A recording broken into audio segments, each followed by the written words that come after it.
is judged. Worshippers ought to be united and not divided. We cannot be worshiping when we are accepting how God has created us and using that same uniqueness as a weapon, right? To look down on the people who God has created differently from us.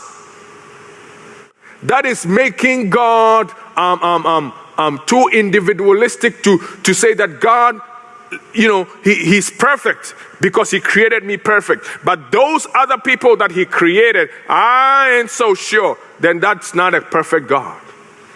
And this is a narrative that has been perpetrated in our world, sometimes in our churches, in politics.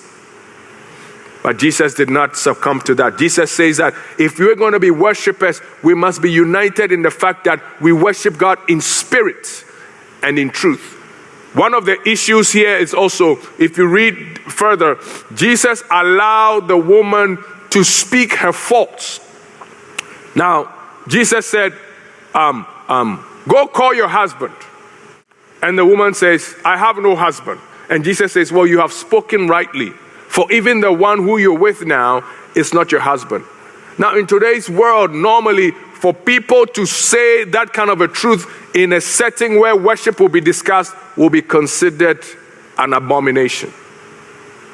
But Jesus comes and breaks down every barrier to worship. First, it was her culture. Secondly, it was her nature. The things that she had done. According to Jesus, that did not stop her from worshiping. Sometimes we look down on people because they've been incarcerated, because they've committed crimes, because they've been to jail, they've been to prison. Society puts a shadow on them. But sometimes we have to understand that a crime is not what the law finds out. A crime is what is a crime before God. And how many of us can boldly look in God's eyes and say, I am without crime or I am without sin?